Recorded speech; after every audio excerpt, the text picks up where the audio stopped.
नमस्कार दोस्तों, एक बार फिर से आप सभी का स्वागत करते हैं। मैं Yogesh Raj Purohit, international export import business trainer. आज बात होने वाली है अलीबाबा के ऊपर। ये दूसरा वीडियो है। पहला वीडियो अलीबाबा के ऊपर किस तरीके से आप सेलर से इंपोर्ट करवा सकते हो गुड, उसके ऊपर था। ये जो वीडियो बनने वाला है वो प्रॉपरली आपको कैसे प्रॉब्लम्स आ सकते हैं जब आप कुछ भी प्रोडक्ट, कुछ भी गुड्स इंपोर्ट करवाओगे तो। ठीक है, ये एक्चुअली में जेन्युइन तरीका है, क्योंकि मैंने बताया था कि मैंने खुद एक पीपीएफ सैंपल, जो गाड़ी के ऊपर पीपीएफ पेंट प्रोटेक्शन फिल्म जो लगती है, उसका चाइना से इंपोर्ट करवाया था। ठीक है, तो मुझे प्रोडक्ट मंगवाना था, तो मैंने मंगवाया प्रोडक्ट, और उसके बाद में क्या क्या डिफ़िकल्टीज़ आती हैं उसके बारे में पूरा वीडियो होने वाला है। तो वीडियो को स्किप बिल्कुल ना करें और वीडियो को अंत तक ज़रूर देखिए। और अगर चैनल पे नए हो तो चैनल को सब्सक्राइब करना ना भूलिए और बेल आइकन ज़रूर दबाइए। आने वाले सारे अपडेट आपको मिलते रहेंगे। तो चलिए बात करते हैं कि जब मैंने अलीबाबा से जब गुड्स इंपोर्ट करवाया तो मुझे किस तरीके की समस्याओं का सामना करना पड़ा, किस तरीके से प्रॉब्लम्स आई। ये ऐसे वीडियोस जो है ना आपको यूट्यूब पे नहीं मिलेंगे कि जब आप इंपोर्ट करते हो तो प्रॉब्लम क्या क्या फेस करनी पड़ती है। ठीक है, तो चलिए किस तरीके से आप इससे बच सकते हो।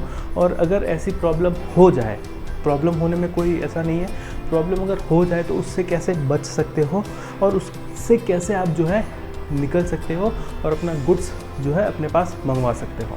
देखिए, मैंने जब कोऑर्डिनेशन किया चाइना अलीबाबा से, अपने अनुसार मुझे एक डील मिली।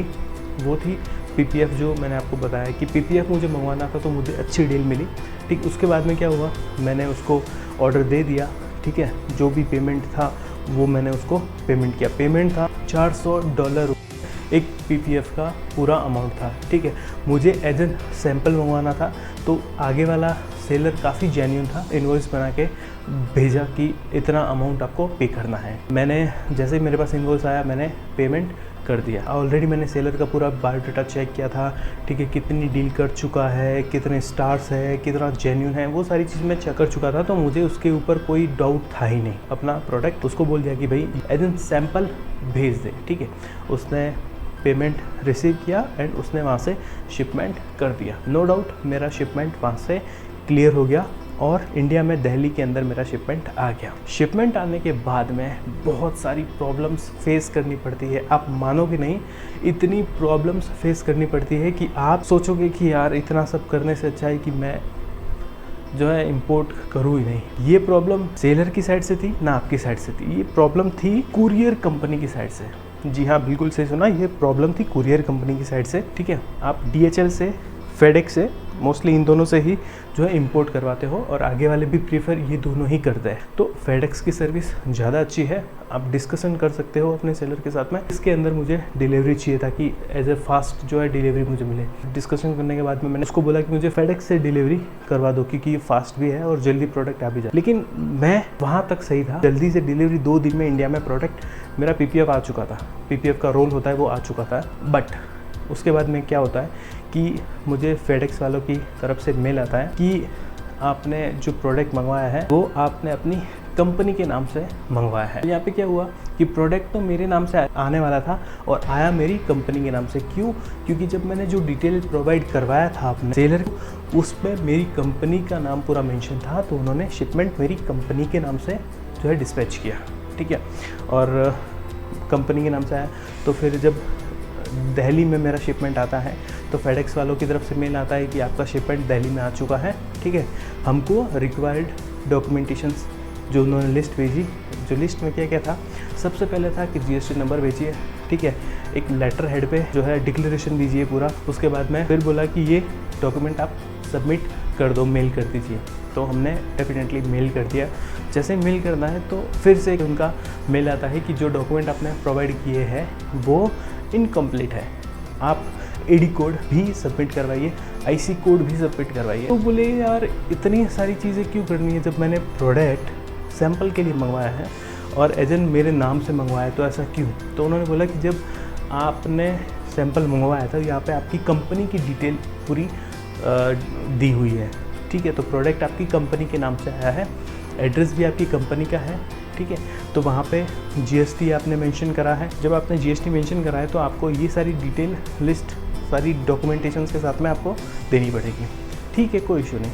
बैंक में तुरंत बात हुई, बैंक ने एडी कोड जो है ऑथराइजेशन डीलर कोड की प्रोवाइड करवाया। फिर उसके बाद में क्या होता है, बैंक को मुझे आईसी कोड की एक सैम्पल कॉपी सबमिट करवानी पड़ी, तब मेरे पास में एडी कोड आता है। ठीक है, लाने के लिए मैंने आईसी कोड सबमिट करवाया तो अगले दिन मेरा एडी कोड आ जाता है। ठीक है, अब यहाँ पे दिन हो गए 4। ठीक है, 3 दिन शिपमेंट का और 4 दिन ये 7 दिन टोटल हो गए थे। मुझे फेडेक्स की तरफ से मिला था कि अगर आपने एक भी दिन आप अगर लेट किया तो पर डे चार्जेस लगने शुरू हो जाएंगे। ध्यान दीजिएगा, पर डे चार्जेस मतलब कि जो शिपमेंट फेडेक्स कंपनी में पड़ा है, दिल्ली पड़ा है, तो आपका प्रोडक्ट वहाँ पे रखने का चार्ज वो ले रहे हैं। ठीक है, तो उन्होंने बोला कि अगर आप जो है नहीं मंगवाते तो पर डे के हिसाब से चार्ज लगना शुरू हो जाएगा। तो मैंने ट्राई किया कि जितना जल्दी हो सके डॉक्यूमेंटेशंस बन जाए, तो पूरी डॉक्यूमेंट की लिस्ट बना के फेडेक्स को मेल कर दिया। अब जब मेल कर दिया तो वो मुझे बोल रहे हैं कि केवाईसी अपडेट करो। प्रॉब्लम वापस आ गई कि केवाईसी अपडेट करनी है। ठीक है, फिर मैंने जेन्युइनली फेडेक्स को कॉल कर दिया कि सारे डॉक्यूमेंटेशन मैंने जीएसटी कर दिया अपलोड, मैंने आईसी कोड अपलोड कर दिया, मैंने एडी कोड अपलोड कर दिया। ठीक है, प्लस मेरे लेटर हेड पे आपको डिक्लेरेशन चाहिए था, वो भी मैंने अपलोड कर दिया। सारी चीज़ अपलोड करने के बाद में आप केवाईसी डॉक्यूमेंट किस बिहाफ पे मांग रहे हो, आपकी सारी कंपनी की डिटेल है और प्रोडक्ट आपकी कंपनी के नाम से आया है, तो यहाँ पर केवाईसी आपको देना पड़ेगा। ठीक है, इसके अलावा आपके पास ऑप्शन नहीं है, आपका यहाँ से शिपमेंट डिस्पैच होगा नहीं। ठीक है, कोई इशू नहीं। ठीक है, अभी क्या कर सकते हैं, प्रोडक्ट मंगवाना है तो करना पड़ता है। तो हमने सीधा सा केवाईसी अपडेट करवाया। ठीक है, केवाईसी अपडेट करने के बाद में मेल किया तो उनका मेल आया कि हाँ, आपका जो भी है डॉक्यूमेंटेशन एकदम प्रॉपर है। 2 दिन एक्स्ट्रा लगे तो 2 दिन का एक्स्ट्रा चार्जेस भी लगना शुरू हो गया था। प्रोडक्ट आने से पहले फिर उनका कॉल आता है कि प्रोडक्ट आपने कंपनी के नाम से मंगवाया है, के ऊपर जो है आपको 10% आपका ड्यूटी, 18% जीएसटी एंड और 10% सरचार्ज लगेगा। तो अभी मेरा तो प्रोडक्ट ही सैंपल मंगवाया है, उसके ऊपर 40% मुझे एक्स्ट्रा चीज़ देनी पड़ रही है। मतलब ये तो काफ़ी बड़ा काम हो जाएगा, पेमेंट पहुंच जाने वाला है। ठीक है, तो मैंने एक सिंपल सा डिक्लेरेशन फेडेक्स को लिख दिया, मैंने खुद के यूज़ के लिए ये प्रोडक्ट मंगवाया है, चाहे मैंने कंपनी के एड्रेस पे मंगवाया है, पर यहाँ पर पर्पज़ सिंपल है कि जो भी प्रोडक्ट है वो मेरे खुद के लिए है और मैंने अपने पर्सनल यूज़ के लिए प्रोडक्ट मंगवाया है। ठीक है, तो इस पे मैं किसी प्रकार का कोई ड्यूटीज़ या सरचार्ज नहीं दूंगा। ठीक है, जीएसटी प्रोडक्ट के ऊपर लगना है, वो लग सकता है। ठीक है, तो वो मैं पे करने के लिए रेडी हूँ, लेकिन मैं ड्यूटीज़ नहीं दूंगा। ठीक है, तो 1-2 मेल में बात होती है और फिर क्लियर हो जाता है कि ठीक है, जब पर्सनल यूज़ के लिए आपने मंगवाया है तो कोई इशू नहीं, आपको ड्यूटीज़ देने की ज़रूरत नहीं है। ठीक है, फिर उसके बाद में मैंने जो भी 18% जीएसटी थी वो पे कर दी एंड इसके बाद में प्रोडक्ट शिपमेंट डिस्पैच वहाँ से हो जाता है, बस शिपमेंट आ जाता है। तो इतनी सारी प्रॉब्लम्स का सामना ना सेलर कर रहा है ना आप कर रहे हो, ये प्रॉब्लम आ रहा है कुरियर कंपनी की साइड से।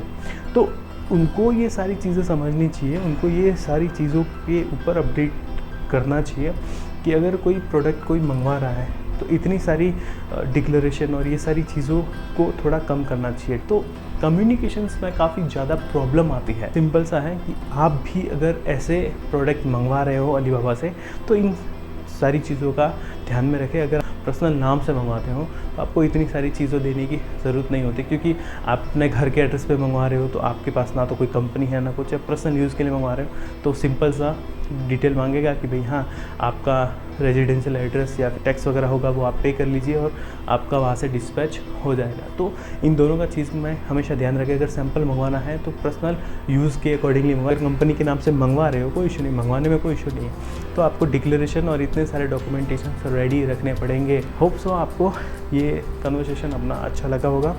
ठीक है, आप भी ध्यान रख सकते हो ऐसी चीज़ों के लिए इंपोर्ट करते हो तो। और मिलते हैं अगले वीडियो में। टिल देन, जय हिंद, जय भारत।